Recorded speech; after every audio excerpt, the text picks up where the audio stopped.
Hello and welcome back. In today's video, I'm here to give you my thoughts on the latest transfer news about Luton and also a Matt Bloomfield update. He did an interview today with the local journalist and also with BBC Three Counties about the squad. So I'm going to give you my thoughts on both of those topics. I'm also trying to do this video in one take. I do apologise for the late video upload. I've had a hospital appointment. I've also had work.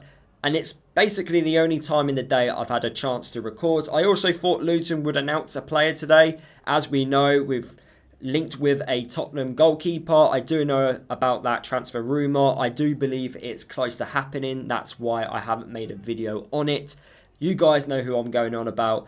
But the transfer related news in today's video is going to be about Shayden Morris. Now, before I go into detail about Shayden Morris, can we smash the like button on today's video? Can we also leave a comment down below on your thoughts about the transfer rumour and also about what Matt Bloomfield said in his interview today? Let me know your thoughts down below. If you're new to my channel, please subscribe. I make Luton and EFL content and I'm very close to hitting 5,000 subscribers before the season starts. I would love to hit this target, so if you're new, please subscribe to my channel. So, Shayden Morris, he currently plays for Aberdeen. He's 23 years old. He can play as a right winger, and we've had two bids rejected, one being 600k plus add-ons. This has been reported by Sky Sports. I would like to think there is some legit information in this. This is an actual legit rumour, not something made up as Sky Sports are the ones reporting it.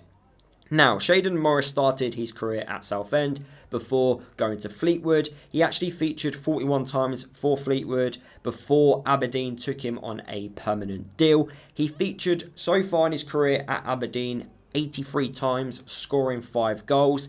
Last season, now listen carefully here, he featured 49 times last year, but he only started 11 league games. But despite that, managed to score 5 goals and also get 12 assists. So 17 goal contributions across the season. That is very good considering he didn't start many games. Now, I have spoken to some Aberdeen fans about this because I find that, that particular stat a little bit weird. Why does he have such high goal contributions but hasn't started that many league games? And it's because he is an impact player. He is someone Aberdeen bring on when they need to score a goal. He puts you on the edge of your seat and he makes stuff happen. With his really good dribbling ability, he likes to put the ball into the box. He excites you. But when he does start, now I have looked up the stats, he hasn't done too bad. I don't know if it's just a manager preference or actually what he does when he comes off the bench is a lot better than what he actually does when he actually starts a game. I know some players are like that. I used to think George Moncur was a bit like that. I found that he was a lot better coming off the bench rather than starting. Same with Lawa when he was at Luton. Very good impact players. So maybe he's a bit like that. And I know Matt Bloomfield, when he was at Wycombe with his wide attacking players, he would regularly rotate them. So one week, 2 will start, the other 2 will start. He would always regularly change his wide attacking players. I don't know if this is due to keep the players more fresh, so then when they do when they do play their games, they have much more of an impact. I'm not too sure. There must be a method behind the madness, but at Aberdeen, he hasn't started many league games. So I don't know how to take that information. Until I actually see him play, I can't really go too much into detail. But from what I've been told, he is an impact player. He also won the Scottish Cup last season with Aberdeen. They did beat Celtic in the final. Will Luton go back in for Shayden Morris? I'm not too sure. But I think if we are going to get a bid accepted, I think we need to be a lot closer to that £1 million mark before Aberdeen start at least agreeing or getting somewhere with this particular deal. So yeah, I don't know, basically, is what I'm trying to say. But would I like him at the football club? I feel like there's better out there, if I'm being honest with you. Recently, we have been linked with a lot of wide players. So that does suggest to me that Matt Bloomfield, he does want to play this 4-2-3-1 formation. At the moment, I think we're going to play the 3-5-2. But if we're linked with so many wide players, it's got to be a matter of time before we actually bring in a player to a football club who can play as a wide player. We do have a few wide players at the football club already, like Chong, Isaiah Jones, Alfie Doughty, for example, Ali. But I think we need to bring a couple more in just in case the likes of Alfie does leave. Also, Isaiah Jones can play as a right wing back, but he's also out injured, by the way, which we'll talk about in a second. And also Chong, he might leave. So yeah, we definitely need to add one or two players in those wide, areas of the pitch. Now we're going to talk about Matt Bloomfield. So he did an interview today with the local journalist and also with BBC Three Counties. Now, in the interviews which he did, he basically said he's hoping for more ins and outs, so there's still plenty of transfer activity to be done at Luton. There are interest in our players from other clubs, so I can imagine that we're just trying to get the best amount of money possible. The likes of Nakamba, Menji and Chong were mentioned in today's interviews. He said that he really likes Chong. If he does stay at the football club, Matt Bloomfield will be very happy. The reason why we haven't seen Chong play any pre-season friendly matches is because he does have a groin injury. But Matt Bloomfield did say he only wants committed players to play at the football club, and that's definitely what I agree with. Menji does have a slight back injury. That's why he hasn't featured since he played against Bournemouth in the first pre-season friendly.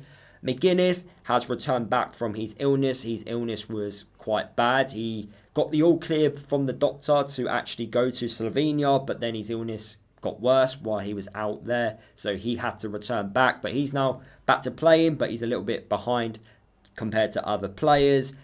Nakamba, someone who hasn't featured. Now, he didn't say Nakamba was injured, but what I got from the Nakamba conversation was we are trying to get rid of him, basically. We're trying to find a deal that's perfect for him, that he can accept. I guess wages is going to be an issue here because he's definitely on high wages at Luton, because we did sign him when we were in the Premier League officially on a permanent deal. So yeah, I think Nakamba might be a challenging one because we need another club to at least pay close to the wages he's currently on at Luton. And then the last player which was spoken about was Isaiah Jones, who's out for a couple of months with a stress fracture in his back. I don't know how he managed to do it. Apparently he had an issue from last season, but carried on, and then he's come back for this pre-season campaign. He played against Bournemouth. We haven't seen him since, and it's because of an injury in his back, which is going to take a couple of months to sort out. So Walters definitely has that right wing-back spot up for grabs. That definitely is his. Whether it's right wing-back or right back, Walters, it's your chance now to claim that position. He is a young player. I said this upcoming year for Walters would be a special one for him. Now it's time to prove it. If he has a really good start, you can't drop him.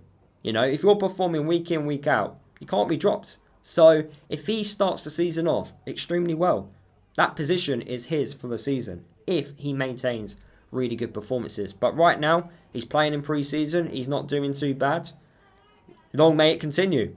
But yeah, that is pretty much it for today's video. Some transfer news and also Matt Bloomfield giving us an update. Shayden Morris, whether or not we go back in for him, I'm not too sure. I just do think there are better players out there. The question mark for me is, only starting 11 league games. But like I said, maybe he's just more of an impact player. And also the fact that there's going to be more ins and outs over the next couple of weeks in this remaining transfer window. I've got a feeling it's going to go down to the final day with Luton. I think we are going to be talking transfers at least until the last day of the window. So yeah, let me know what you think down in the video comments. Smash that like button for me if you're new. Subscribe. Sorry for the late upload. I'll try and be better. But yeah, I'll see you guys in tomorrow's video, which will be a match reaction. As I am going to the Gillingham game, I'll give you my thoughts from that pre-season friendly. I'll see you guys tomorrow.